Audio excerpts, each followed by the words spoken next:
Hello students, welcome in 10th Home Science online class. I am Dr. Nidhi Srivastav, Assistant Teacher of Home Science in Pandit Deen Dayal Upadhyay Government Model Inter College, Chiti, Gautam Buddh Nagar. Students, मैं आपको फिर से बताना चाहती हूँ कि 2020 अप्रैल से corona virus की वजह से गवर्नमेंट के द्वारा ऑनलाइन क्लासेस स्टार्ट की गई, जो कि टीचर्स, प्रिंसिपल एंड टीचर्स के सहयोग से आप लोगों को ये ऑनलाइन क्लास दी जा रही है। इसमें मैं आपको बताना चाहती हूँ कि लेसन नंबर 1 to 10 तक मैं आपको पढ़ा चुकी हूँ। अब नाउ ये लेसन नंबर 11 है, जिसमें मैं आप लोगों को संक्रामक या संचारी रोग के बारे में बताऊंगी। ये है लेसन नंबर 11, संक्रामक, सामान्य संक्रामक रोग, जिसे क्या कहते हैं, संचारी रोग भी कहते हैं या छूत का रोग भी कहते हैं। संचारी अर्थात होता है संचार, फैलना। संक्रामक का अर्थ भी होता है एक दूसरे से फैलना, और छूत मतलब छूने से, अर्थात किसी एक व्यक्ति या प्राणी से किसी अन्य व्यक्ति या प्राणी को लगने वाले रोग को संक्रामक रोग या संचारी रोग या छूत का रोग कहते हैं। ये रोग जो है, संक्रामक रोग में बहुत सारी बीमारियां हैं, जिसको मैं डिटेल में आपको आगे पढ़ाती जा रही हूँ। लेकिन मैं आपको बताना चाहती हूँ कि ये संक्रामक रोग बारिश के समय में, पानी बरसता जिस समय है, जून जुलाई का महीना है, इस समय जो ये रोग फैलने का चांसेस बहुत रहता है। तो इस लेसन को अच्छी तरह से समझिएगा, जो आपको इसमें सहायक होगा कि कैसे ये रोग फैलता है और कैसे हम इससे बच सकते हैं। और ये रोग अलग अलग माध्यम से फैलता है। जैसे संक्रामक रोग फैलने के माध्यम मैं यहाँ पे आपको बता रही हूँ, जल एवं आहार के माध्यम से हैजा, पेचिश, अतिसार रोग हो जाता है। वायु के माध्यम से चेचक, खसरा, तपेदिक, डिप्थीरिया, काली खांसी आदि रोग हो जाता है। प्रत्यक्ष संपर्क द्वारा भी हो जाता है, जो कि छूने से होता है। रक्त, जैसे आपका ये चेचक वगैरह है, इसमें भी अलग रोगी को रखा जाता है, जो प्रत्यक्ष संपर्क से यह रोग हो जाता है। रक्त के माध्यम द्वारा मलेरिया, डेंगू, हाइड्रोफोबिया, प्लेग आदि रोग जो है संक्रामक रोग फैलते हैं। और आपने देखा कि किस किस माध्यम से फैलता है। अब अगर हमारे अंदर प्रतिरक्षा क्षमता होती है, रोग प्रतिरक्षा क्षमता, रोग मतलब बीमारी, प्रतिरक्षा मतलब उससे लड़ने की क्षमता, अगर ये हमारे अंदर होती है तो हम किसी भी रोग से आसानी से बच सकते हैं।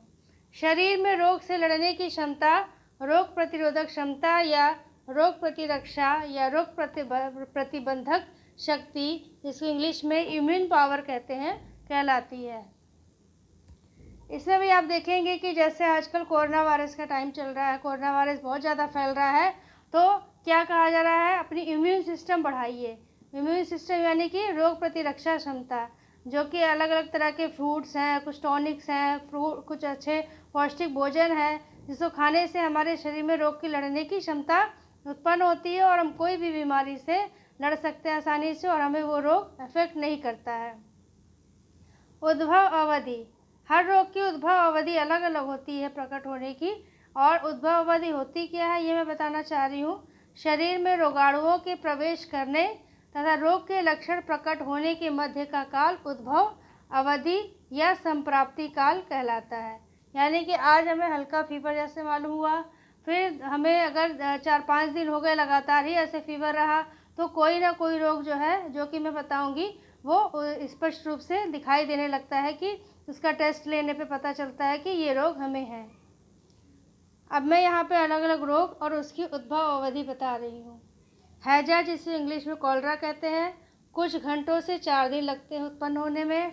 टाइफाइड, 5 दिन से 20 दिन लग जाता है समय इसका लक्षण प्रकट होने में। चेचक, जिसे स्मॉल पॉक्स कहते हैं, 10 दिन से 12 दिन तक समय लगता है। छोटी माता, जिसे चिकन पॉक्स कहते हैं, 10 दिन से 12 दिन तक का समय लगता है। कुकर खांसी, जिसे वूपिंग कफ कहते हैं, ये 4 दिन से 14 दिन तक इसका समय होता है। प्लेग, 3 दिन से 10 दिन तक का समय होता है। रोहड़ी, डिप्थीरिया, 1 दिन से 18 दिन तक का समय है। कनफेड, जिसको मम्स बोलते हैं, कान के पीछे सूजन हो जाती है, 10 दिन से 12 दिन तक का समय है। कोरोना, अभी तक इसकी अवधि ज्ञात नहीं है, अलग अलग रिसर्च होती रही है इसके बारे में, इसीलिए अभी डिटेल में नहीं दिया जा रहा है। जब कंप्लीट रिसर्च हो जाएगी तो इसका एक अलग चैप्टर बना के आपको मैं पढ़ाऊँगी। आगे मैं आपको बताने जा रही हूँ स्मॉल पॉक्स, जिसे इंग्लिश में क्या कहते हैं, चेचक कहते हैं। इसका कारण ये है कि वायु के माध्यम से होता है ये विषाणु विरोला मेजर। कौन सा विषाणु इफेक्ट करता है, विरोला मेजर। काली खांसी, इसके लक्षण क्या है, काली खांसी, बलगम व मलमूत्र से यह रोग सीधे संपर्क में आने से, खांसी किसी खांसने से या बलगम से या मलमूत्र किसी का पड़ा हुआ है तो उसमें विषाणु इसके होते हैं, और अगर हम वहाँ पे खड़े होते हैं तो उससे जो है, या फिर किसी भी चीज़ में लग जाता है ये चीज़ें, उसकी थूक में या बलगम से, तो हम उस चीज़ से, चेचक से अफेक्टेड हो जाते हैं। लक्षण क्या है, फीवर हो जाता है और सारे शरीर में पीड़ा होती है, वॉमिटिंग होती है, बेचैनी का अनुभव होता है, पूरे शरीर में लाल दाने हो जाते हैं, मवाद भर जाता है, उसमें खुजली आने लगती और जलन होने लगती है। बाद में दाने सूखकर पपड़ी बन जाते हैं। आप चित्र में देख सकते हैं कैसे छोटे छोटे से ये दाने से हो गए हैं। बचाव के उपाय देखिए, रोगी को अलग से रखना पड़ता है, अलग कमरे में रखना पड़ता है, जिससे जो है, जिसे आप आजकल आप वर्ड एक सुन रहे होंगे, आइसोलेट करना, आइसोलेशन।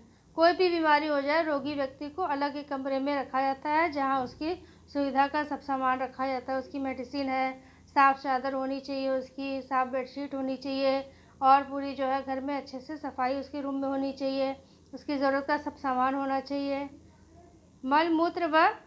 मलमूत्र जो वॉमिटिंग करता है वो अच्छी तरह से निसंक्रमित करना चाहिए, डिटॉल से, फिनाइल से उसको निसंक्रमित करना चाहिए, जिससे उसमें जो वायरस है वो मर जाए।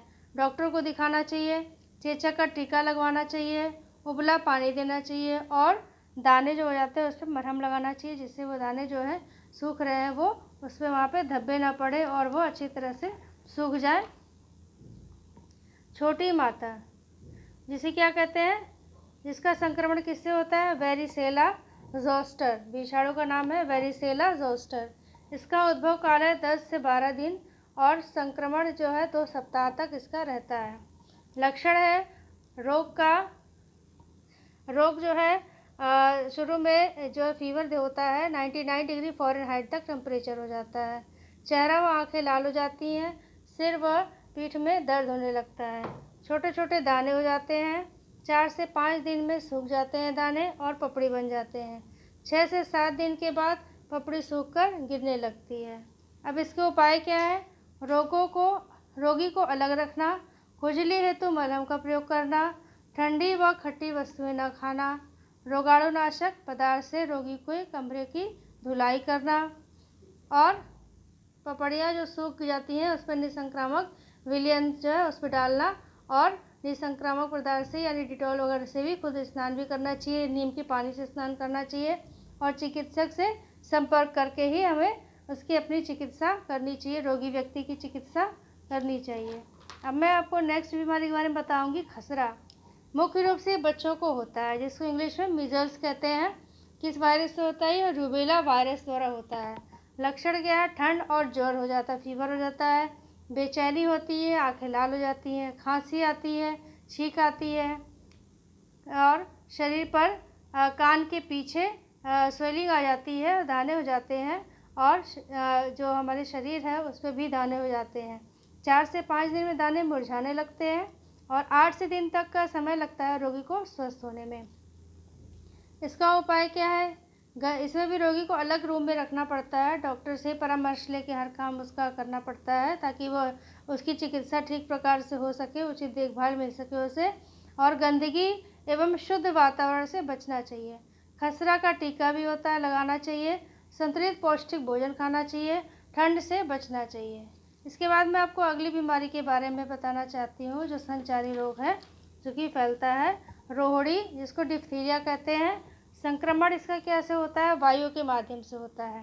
2 से 5 वर्ष की आयु के बच्चों में शीत ऋतु में अधिक होता है, और इसको रोग उत्पन्न होने में 2 से 3 दिन का समय लगता है। लक्षण क्या है, इसमें फीवर हो जाता है, 101 से 104 डिग्री तक फीवर हो जाता है, गले में दर्द होता है, सूजन आती है, घाव हो जाता है, क्योंकि घाव हो जाता है कि जगह बैठे बैठे, और टॉन्सिल हो जाता है, गले में दर्द होता है, श्वसन तंत्र व हृदय की गति मंद हो जाती है, दम घुटने लगता है, खाने पीने में कठिनाई होती है, क्योंकि टॉन्सिल हो जाता है जिससे खाने पीने में कठिनाई होती है। इस रोग से कैसे बचें, हम यहाँ पे देख सकते हैं। रोगी को अलग रखा जाए और डिप्थीरिया का टीका लगाया जाता है, इंजेक्शन लगाया जाए। उबला पानी पिए, संप्राप्ति पर्याप्त मात्रा में जल का सेवन करना चाहिए और शहद में लहसुन को मिला करके पका के तेल उसका लगाना चाहिए। नमक मिले जल से नाक व गले मुंह को साफ करना चाहिए। ज्वर कम करने हेतु ठंडी पट्टी लगानी चाहिए और पूरी तरह से रोगी व्यक्ति को रेस्ट करना चाहिए, जिससे वह जल्दी ही ठीक हो सके। इसके बाद मैं नेक्स्ट संचारी रोग या संक्रामक रोग आपको बताऊंगी। ये सारे रोग जो है, इस समय बारिश का टाइम है, तो ये रोग होने का बहुत चांसेस रहता है, इसलिए इसे ध्यान से पढ़िए और समझिए। मियादी बुखार, जिसे टाइफाइड कहते हैं और मोती झरा भी कहते हैं।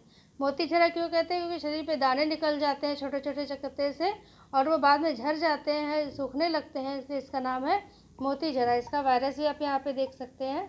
यह एक खास प्रकार के रोगाणुओं द्वारा फैलता है। इस रोगाणु को साल्मोनेला टाइफी कहते हैं। यहाँ पे आप देख सकते हैं, चित्र में मैंने दिखाया हुआ है यहाँ पे कैसे इसका संवहन होता है, कैसे फैलता है। दूषित जल के द्वारा, दूषित दूध के द्वारा, दूषित भोजन के द्वारा। और यह रोग प्रकट होने में 4 से 10 दिन का समय लगता है। जब ऋतु परिवर्तन होता है, जैसे गर्मी से सर्दी आ गई, फिर जो है बारिश आ गई, फिर गर्मी आ गई, तो ऋतु परिवर्तन के समय यह रोग ज़्यादा होता है। लक्षण क्या है? सर दर्द, बेचैनी, तीव्र ज्वर, सफ़ेद छोटे दाने, हाथों में सूजन।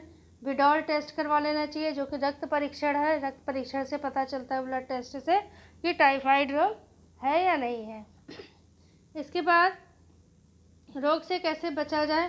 टीएबी का इंजेक्शन लगाना चाहिए, जो कि टाइफाइड को होने से रोकता है, और हो गया है तो उसमें हमें ज़्यादा खतरा नहीं होता है, इसके लिए इंजेक्शन लगाया जाता है। रोगी को अलग कमरे में रखा जाता है। यहाँ देखिए, मैंने चित्र के माध्यम से दिखाया गया है कि दूध को उबाल कर पिए। यहाँ भी देखिए, रोगी के प्रयोग की जाने वाली वस्तुओं को गर्म पानी से धुलना व अलग रखना, अलग तरह से रखा गया है और गर्म पानी से धुल करके रखा जाए। जो चित्र भी बना है, जिससे आप अच्छी तरह से इसे समझ सकें, इसलिए चित्र बना करके आपको सब चीज़ें बताई गई हैं। यह आपको कहीं नहीं मिलेगा इस तरह से चित्र के माध्यम से, ये मैंने वैसे बनाया हुआ है। और गरिष्ठ व मसालेदार भोजन से परहेज। कोई भी रोग हो, उसमें गरिष्ठ भोजन नहीं किया जाता है, सुपाच्य भोजन किया जाता है, क्योंकि हमारा डाइजेशन सिस्टम इफेक्टेड हो जाता है।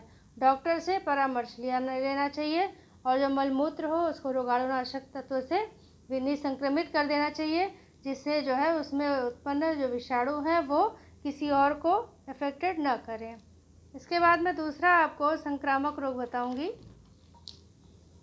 काली खांसी, जिसे वोपिंग कफ कहते हैं, यह 5 वर्ष से कम आयु के शिशुओं को ज़्यादा होता है। प्रायः खसरा रोग होने के बाद असावधानी से यह रोग हो जाता है। खसरा रोग जब होता है तो उसके अगर हम असावधानी रखते उस समय, तो ये वोपिंग कफ हो जाता है।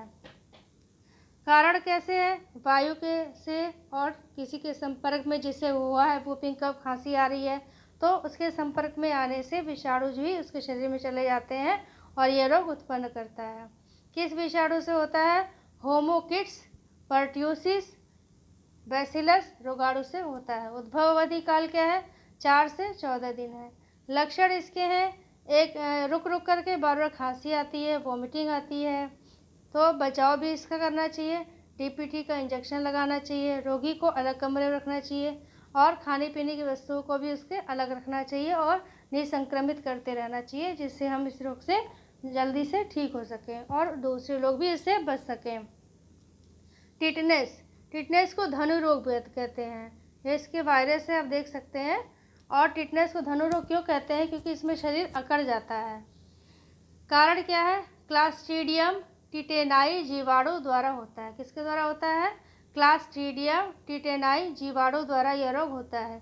ये जीवाणु घोड़े की लीद, जो घोड़े की पोटी होती है, वो गोबर, मिट्टी व जंग खाए लोहे पर पनपते हैं। इसीलिए कहते हैं, जो ब्लेड कई लोग होते हैं, कहीं कट गया है तो ब्लेड जो है, इस्तेमाल किया हुआ ब्लेड जो है उसको यूज़ कर लेते हैं, चाकू यूज़ कर लेते हैं। तो ये सब चीज़ें जो है टिटनेस का कारण होती हैं, क्योंकि वो उसको जो है निसंक्रमित नहीं किया गया होता है और उसी को यूज़ कर लेते हैं, लोहे की चीज़ों को। अपने शरीर पर कहीं भी हल्का कट गया है या फिर कई बार होता है कांटा चुभ गया होता है, उसको सेफ्टी पिन से निकालते हैं। तो ये सब टिटनेस का कारक है। शरीर में चोट व कटने फटने वाली जगह से जीवाणु सीधे शरीर में प्रवेश कर जाता है।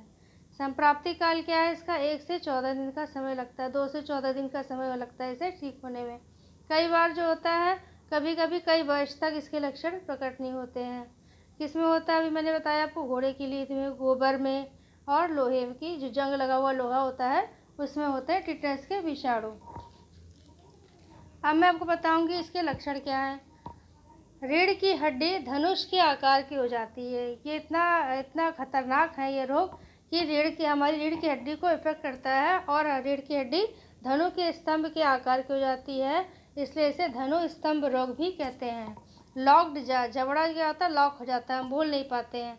हृदय व फेफड़े काम करना बंद कर देते हैं। माँ व शिशु को अधिक खतरा होता है, क्योंकि वो माँ और शिशु अधिक प्रभावित इससे होती है, क्योंकि उनके अंदर इम्यूनिटी जो है, बच्चे के अंदर इम्यूनिटी कम होती ही है। माँ भी जो है बच्चे का ध्यान रखती है और उसको जो है माँ के कांटेक्ट में ज़्यादा बच्चा रहता है, जिससे जो है यह रोग होने की संभावना रहती है। बचाव व उपचार, डॉक्टर से परामर्श लेना चाहिए। 3 से 5 माह में अधिक जो है ध्यान रखना चाहिए। चोट लगने पर इंजेक्शन लगवाना चाहिए टिटनेस का। घाव पर सेवलॉन व डिटॉल का प्रयोग करना चाहिए। अब मैं आपको एक बीमारी बताऊंगी जिसका जो है बहुत ही ज़्यादा प्रकोप था। जब ये बीमारी हुई थी बहुत लोग इसमें मर गए थे, जिसके कहते हैं तपेदिक या क्षय रोग। और किस वायरस होता है? ट्यूबरकुलोसिस। और ये इतना अधिक प्रकोप इसका था कि इसको कैप्टन ऑफ डेथ, राजयक्षमा कहते हैं इसको, सारे रोगों का राजा, उस समय इसका नाम रखा गया था राजयक्षमा। और इसे कैप्टन ऑफ डेथ कहा गया है कि ये रोग जिसको हो जाता था वो मर ही जाता था, उस समय इसका इलाज नहीं था। इसमें ये कई प्रकार का होता है। फेफड़ों की तपेदिक, अस्थियों की तपेदिक, आंतों की तपेदिक और ग्रंथियों की तपेदिक। इनमें से सर्वाधिक फेफड़ों की तपेदिक पाई जाती है, जिसे पल्मोनरी ट्यूबरकुलोसिस भी कहते हैं। अब मैं आगे आपको इसके बारे में बता रही हूँ, आप ध्यान से देखते जाइए। सारे जो है बहुत अच्छे तरीके से आपको पढ़ाया जा रहा है। किस कारण से होता है ये? इसका आकार मुड़े हुए दंड के समान होता है, जिसे क्या कहते हैं? Mycobacterium tuberculosis. सन 1882 में सर्वप्रथम रॉबर्ट कॉर्क ने रोगियों के बलगम में इसे सूक्ष्मदर्शी द्वारा देखा। ये किस में होता है? सीलन व अंधेरे में अधिक पनपता है। जहाँ पे देखे होंगे गंदी बस्तियाँ होती हैं, सीलन होता है, वहाँ पे लोगों को ज़्यादातर टीबी के रोग से संक्रमित पाया जाता है। धूप में ये जीवाणु नष्ट हो जाते हैं और अपौष्टिक भोजन व मादक द्रव्यों के प्रयोग, मक्खियों, रोगी के जूठे भोजन, सिगरेट आदि द्वारा यह रोग अधिक फैलता है, इसलिए इसका उपयोग नहीं करना चाहिए। इसको टीबी का रोग प्रकट होने में कई वर्ष लग जाते हैं, क्योंकि पहले खांसी आती है, बुखार होता है, जिसके कारण जो है लोगों को समझ नहीं आता है कि ये नॉर्मल वायरल है या टीबी है। और अगर 1 महीने तक लगभग ऐसे होता रहे, 1 हफ्ते तक लगातार ऐसे होता रहे, तो हमें टेस्ट भी करवा लेना चाहिए। लक्षण इसके हैं, वृद्धि रुक जाती है, क्योंकि जो हमारे शरीर में हम पौष्टिक भोजन खाते नहीं है, जिसके कारण टीबी हो जाता है। और जो भी ये विषाणु उसे नष्ट कर देते हैं, हमारे शरीर को, हमारे डाइजेशन को इफेक्ट कर देते हैं। भूख भी कम हो जाती है, फीवर हो जाता है, खांसी हो जाती है, और हमारे जो खांसते हैं बलगम जब आता है उसके साथ ब्लड आने लगता है। कैसे इससे बचा जा सकता है? BCG का टीका लगवाना चाहिए, व्यायाम करना चाहिए। टीबी हॉस्पिटल में इसका इलाज मुफ्त होता है। गवर्नमेंट टीबी हॉस्पिटल में इसका इलाज मुफ्त कर दिया गया, क्योंकि ये बीमारी बहुत ही ज़्यादा खतरनाक थी उस समय। चिंता मुक्त, किसी भी बीमारी से बचने के लिए रेस्ट करना और स्ट्रेस न लेना बहुत ज़्यादा ज़रूरी है, और रेस्ट करना चाहिए, पौष्टिक भोजन खाना चाहिए। ये चैप्टर आपका बहुत ही इम्पोर्टेंट है स्टूडेंट्स। इसमें सभी रोगों के बारे में आपको बहुत ही अच्छे तरह समझाया जा रहा है। अब एक रोग है, रोग क्या है? ये फूड पॉइजनिंग है। कई लोग होते हैं रखा हुआ खाना जो है खा लेते हैं, रात का खाना सुबह खा लेते हैं, फ्रिज का खाना खाते हैं, उसको बिना गर्म किए हुए खा लेते हैं, तो जिससे जो है कुछ विषाणु उत्पन्न हो जाते हैं भोजन में, और वो हमें रोग उत्पन्न करते हैं। कई बार इससे जो है डेथ भी हो जाती है। अगर हम खा लिए हैं विषाणु वाला भोजन, विषैले भोजन, तो विषैला, इसका नाम ही है विषैला भोजन, फूड पॉइजनिंग, तो वो पॉइजन का ही काम करता है। विषैला भोजन द्वारा उत्पन्न विषाणु द्वारा होने वाले विकारों तथा उसके उपचार और बचाव के बारे में यहाँ बताया जा रहा है। साल्मोनेला समूह, इसमें अलग अलग समूह होते हैं इनके विषाणुओं के। ये किसमें होते हैं? पशु पक्षियों में पाए जाते हैं। इन्हें खाने व इनका दूध पीने से जीवाणु शरीर में प्रवेश कर जाते हैं। मान लीजिए दूध रखा है और उसको हमने उबाला नहीं, और एक बार उबाल लिया और बाहर ही छोड़ दिया है, और फिर इसको बिना उबाले हमने पी लिया है, और वो हमें मालूम ही नहीं है खट्टा हो गया कैसा। पी लिया तो वो तो शरीर में चला गया तो उसके विषाणु हमारे शरीर में इफेक्ट कर देंगे, हमारा डाइजेशन ख़राब हो जाएगा। और कितना इफेक्ट करता है वो तो जब बॉडी के ऊपर डिपेंड करता है, इफेक्ट करता है तो कई बार डेथ तक की संभावना हो जाती है। संक्रमण इसका 6 से 8 दिन में होता है, और जब हम ऐसा भोजन करते हैं तो हमें वॉमिटिंग भी महसूस होती है, वॉमिटिंग आती है, पेट में ऐंठन और दर्द भी होता है, दस्त होता है, निर्जलीकरण, शरीर में बार बार जब दस्त आएगा तो पानी की कमी हो जाती है। इससे कैसे बचा जा सकता है, ये देखिए चित्र के माध्यम से भी मैं आपको बता रही हूँ। इसमें मक्खियों से बचाव। मक्खियाँ भी जो है पता नहीं कहाँ कहाँ से उड़ उड़ के आती हैं और भोजन में बैठती हैं और भोजन को विषाक्त बना देती हैं। हाथों को साफ रखना तो बहुत ज़रूरी है। हाथ से हम खाना खाते हैं, अगर हाथ ही गंदे रहेंगे, अच्छा भोजन भी रहेगा तो भी वो भोजन को इफेक्ट करेगा और विषैला बनाएगा। भोजन को हमेशा जो 72 डिग्री टेम्परेचर तक गर्म करके भोजन को खाना चाहिए, और ग्लूकोज का पानी का सेवन करना चाहिए। इससे हमें एनर्जी मिलेगी और जो निर्जलीकरण हुआ है, पानी कमी हुई है, वो भी दूर हो जाएगी। दूसरा समूह है फूड पॉइजनिंग का वायरस का स्टेफाइलोकोकाई समूह। ये जीवाणु वायु में मनुष्यों की नाक, गले, फोड़े, फुंसियों व घावों में पाए जाते हैं। इसके बारे में मैं आगे बता रही हूँ आपको कि ये क्या है। इसका संक्रमण 6 से 8 घंटे तक इसका संक्रमण जो है होता है। बचाव कैसे है? इसमें सावधानी पूर्वक खांसना व छींकना चाहिए, मुंह पे हैंकी रखना चाहिए, भलीपूर्वक हाथ धोना चाहिए। अधिक ताप पर भोजन पकाने से विषाणु नष्ट हो जाते हैं। सुपाच्य भोजन का सेवन करना चाहिए और चिकित्सक से परामर्श तो लेना ही चाहिए। अब नेक्स्ट इसका फूड पॉइजनिंग में जो वायरस होते हैं उनका समूह है क्लास्ट्रीडियम समूह। इस समूह के जीवाणु का नाम है क्लास्ट्रीडियम परफ्रीजेंस। ये जो लंच लोग लेके जाते हैं ऑफिस में या स्कूल में बच्चे लेके जाते हैं, उसे डिब्बा बंद भोजन कहते हैं, यानी लंच बॉक्स में जो बंद हो, उसमें जो है अगर देर तक वो बंद रहता है, सुबह हम ले गए हैं, दोपहर में खा रहे हैं या लेट से खा रहे हैं, तो कभी कभी भोजन खराब हो जाता है, जिसके कारण वो फूड पॉइजनिंग का कारक होता है। पेट में दर्द होने लगता है खाने से, डायरिया हो जाता है, और एंटीटॉक्सिन अथवा विषनाशक का प्रयोग करना चाहिए इसके उपचार के लिए। नेक्स्ट समूह फूड पॉइजनिंग का क्लास्ट्रीडियम नोटिलियम। इस जीवाणु की विषाक्तता को बोटुलिज्म कहते हैं। बीजाणु अवस्था में मछलियों में पाए जाते हैं, यानी जब छोटी अवस्था में होते हैं तो इसमें पाए जाते हैं। मछलियों में, पक्षियों में, गाय व घोड़ों की आंत में पाया जाता है। अगर हम उसको खा लेते हैं उस तरह के पक्षियों को या मछलियों को, तो यह रोग हमें इफेक्ट करता है, हमारे शरीर को प्रभावित करता है। लक्षण इसका क्या है? लकवे तक का अनुभव होने लगता है, आंखों में धुंधलापन आ जाता है, हृदय में फेफड़े तक टॉक्सिन के प्रभाव से रोगी की मृत्यु हो जाती है। क्योंकि वैसे वो जीव है, पशु है, पक्षी है या मछली है, बीजाणु अवस्था में वो उसमें उत्पन्न हो जाते हैं, तो जीव एक तो है, उसके बाद उसको हम खा लेते हैं, उसमें वैसे ही विषाणु हैं, तो ये हमारे शरीर पे बहुत ही बुरा प्रभाव डालते हैं। बोलने में अस्पष्टता आ जाती है लकवे के अनुभव होने से, लकवे के प्रभाव से। अब है इससे कैसे बचा जा सके। सही उपचार से इलाज होता है। बर्तन को निसंक्रमित करना चाहिए, दुर्गंध युक्त भोजन बिल्कुल नहीं करना चाहिए, और ताज़ा भोजन ग्रहण करें, गर्म करके खाएं।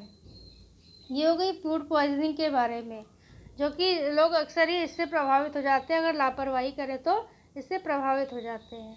अब मैं आपको स्टूडेंट्स मलेरिया रोग के बारे में बताऊंगी। यहाँ पे आप चित्र में देख सकते हैं, मलेरिया के बारे में सभी लोग परिचित हैं कि यह मच्छर के द्वारा होता है और कैसे शरीर को अलग अलग भागों में प्रभावित करता है। जैसे कि ये शरीर में पहुँच करके हमारे शरीर, अगर सर तक पहुँच गया तो सेंट्रल पार्ट में तो सर में दर्द होता है, हेडेक होता है। फिर जो है मसल से पहुँच के मसल्स में फेटिक और पेन, सर दर्द होता है, बदन में दर्द होता है, शरीर में दर्द होता है। स्किन में पहुँचता है तो हमें ठंड लगती है और पसीने भी आते हैं। हमारा श्वसन तंत्र प्रभावित हो जाता है, रेस्पिरेटरी सिस्टम, जिससे हमें खांसी आने लगती है, बलगम आने लगता है। फिर क्या होता है, स्प्लीन यानी प्लीहा, ये देखिए यकृत के पास होता है, जो कि बढ़ जाता है, जो कि हमारे डाइजेशन को प्रभावित करता है और हमें वॉमिटिंग आती है और मिचली आने लगती है। इसके बाद मैं इसके बारे में, मलेरिया के बारे में कैसे होता है, इसका कारण है क्या, ये सब मैं डिटेल में आपको बता रही हूँ। कारण क्या है इसका, एनाफिलीज जाति के मादा मच्छर द्वारा यह रोग होता है। इस रोग की उत्पत्ति एक परजीवी या पराश्रयी कीटाणु प्लाज्मोडियम से होती है। इसका लक्षण क्या है, छोटे बच्चों में मलेरिया के कारण प्लीहा बढ़ जाता है, कपकपी होती है, फीवर भी हो जाता है 103 डिग्री से 104 डिग्री तक। इसका उपाय क्या है, डॉक्टर से परामर्श लेना बहुत ज़रूरी है। मच्छर से बचना चाहिए, सुपाच्य भोजन ग्रहण करना चाहिए क्योंकि डाइजेशन प्रभावित हो जाता है। अब मच्छर से एक और रोग होता है डेंगू। डेंगू का भी नाम आपने सुना है। डेंगू भी अगर ज़्यादा प्रभावित हो जाए तो इंसान की मृत्यु तक हो जाती है। डेंगू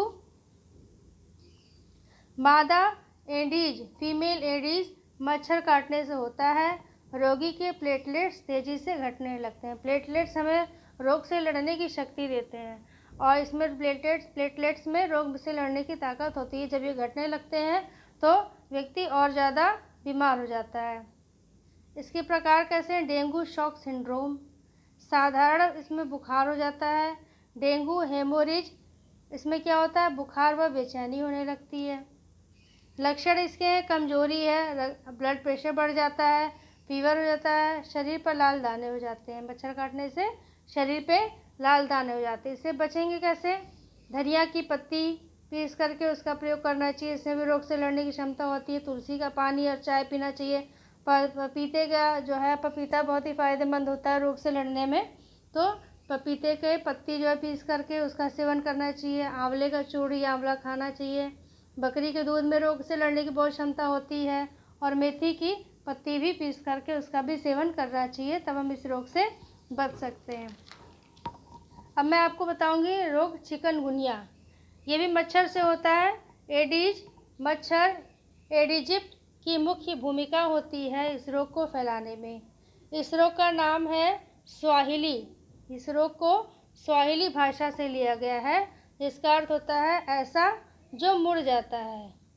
इस रोग में शरीर में दर्द होता है और वो दर्द से झुक जाता है व्यक्ति। लक्षण है फीवर, त्वचा जो हमारी स्किन है वो ड्राई हो जाती है, वोमिटिंग आती है, जोड़ों में दर्द होता है, लाल चकत्ते पड़ जाते हैं। इसका उपाय कैसे कर सकते हैं, नीम की पत्ती का प्रयोग करना चाहिए। नारियल पानी भी हमें रोग से लड़ने की ताकत देता है, डॉक्टर से कंसल्ट तो करना ही चाहिए। दूध दही हमारे स्टेमिना को बढ़ाता है। करेला हमारे ब्लड को प्यूरिफाई करता है। पपीता भी ब्लड को प्यूरिफाई करता है, पाचन शक्ति में सहयोग देता है। गिलोय के पत्ते से भी इस रोग में हमें लड़ने में ताकत मिलती है और हम जल्दी ठीक हो जाते हैं। पीत ज्वर, येलो फीवर इसका नाम है। यह वायरस जनित रोग है। एडीज एजिप्ट जाति के मच्छरों द्वारा ही यह रोग होता है। मच्छरों द्वारा कौन कौन से रोग है, चिकनगुनिया, डेंगू, मलेरिया, पीत ज्वर। इसके लक्षण क्या है, ठंड लगती है और कपकपी आती है। ठंड और कपकपी कब लगती है, जब हमें फीवर होता है। फीवर होता है तो इससे क्या है, पीत ज्वर इसका नाम है, तो हमारे शरीर भी पीलापन हो जाता है, ब्लड की कमी हो जाती है, जिसके कारण पीठ में दर्द होता है। इससे हम कैसे बच सकते हैं, मच्छरों से बचने का उपाय है कि मच्छरों से हम बचें और उसमें जो है चूने का छिड़काव करना, फिनिट का इस्तेमाल करना और चिकित्सक से परामर्श लेना, गुड नाइट लगाना, मॉर्टिन का यूज़ करना, ये सब डेली इस्तेमाल करना चाहिए, जिससे हम इस रोग से बच सकते हैं। और ये समय भी ऐसा है कि पानी बरस रहा है, नालियों का पानी आ रहा है, तो इन सब चीज़ों का डेली इस्तेमाल करने से हम इस रोग से बच सकते हैं। और टीके लगवाना चाहिए जिससे कि जिसका प्रभाव जो है, जिससे हम इस रोग से बच सकते हैं। नहीं तो इस रोग का प्रभाव जो है 4 वर्ष तक बना रहता है। अगला मैं आपको रोग बताऊंगी स्टूडेंट्स, हाथी पाँव। इसका नाम आपने सुना होगा या किसी को देखा भी होगा। हाथी पाँव, इसको इंग्लिश में कहते हैं फाइलेरिया। यह रोग क्यूलेक्स मच्छर द्वारा होता है। यह भी मच्छर द्वारा होता है, क्यूलेक्स मच्छर द्वारा होता है। यह रोग का कारण एक परजीवी माइक्रोफिलेरा है। इसमें आप चित्र में देख सकते हैं कैसे हाथी जैसा पाँव हो गया है। और किसी किसी को आप देखेंगे कि उसका पाँव ये कई जगहों पे अलग अलग तरीके से प्रभावित करता है शरीर के अंगों को। इसमें देखिए जांघों व हाथों पर है और ठंड लगती है, इसमें ज्वर हो जाता है, पैरों व हाथों को हाथों में सूजन हो जाती है, हाथों की लसिका वाहिनियाँ का रंग लाल हो जाता है। इससे बच कैसे सकते हैं? मच्छरों से बचाव किया जाए। अश्वगंधा, पुष्पी, कुल्थी, अगर, रॉक साल्ट, ब्रह्मी आंवला का प्रयोग करना चाहिए। इस सब में जो है ये रोग से लड़ने की क्षमता भी होती है और मच्छर जो इफेक्ट डालता है हाथी पाँव में, हाथी पाँव यानी हाथी जैसा पाँव हो जाता है, उससे भी हमें बचाव होता है। लौंग का तेल, काले जो है अखरोट का तेल का प्रयोग करना चाहिए और डॉक्टर से परामर्श लेना चाहिए। अब एक रोग है इंसेफेलाइटिस, जिसे दिमागी बुखार, सुना आपने, माइंड का फीवर है ये, जिससे बुखार जो है दिमाग तक चढ़ जाता है। इस रोग का संक्रमण एक विशेष प्रकार के मच्छर या सूअर के माध्यम से होता है। इसका लक्षण क्या है? अति संवेदनशीलता, यानी जब दिमाग में ज्वर चढ़ जाएगा, बुखार चढ़ जाएगा, तो जो रोगी व्यक्ति है वो इनसेंसिटिव हो जाता है। सर में दर्द रहता है क्योंकि दिमाग पे इफेक्ट डाला है, दुर्बलता आई जाएगी, वॉमिटिंग होता है, और जब माइंड ही सारे हमारे बॉडी को कंट्रोल करता है तो लकवा भी हो जाता है, पैरालिसिस हो जाता है। उपचार क्या है? गंदगी से दूर रहें, साफ पानी का प्रयोग करें, साफ सफाई रखें, मच्छर से बचाव करें, पौष्टिक भोजन करें और चिकित्सक से परामर्श करें। ये लेसन आप देख सकते हैं आपके लिए कितना इम्पोर्टेंट है इस समय, बारिश के समय, बरसात के समय के हिसाब से। हेपेटाइटिस,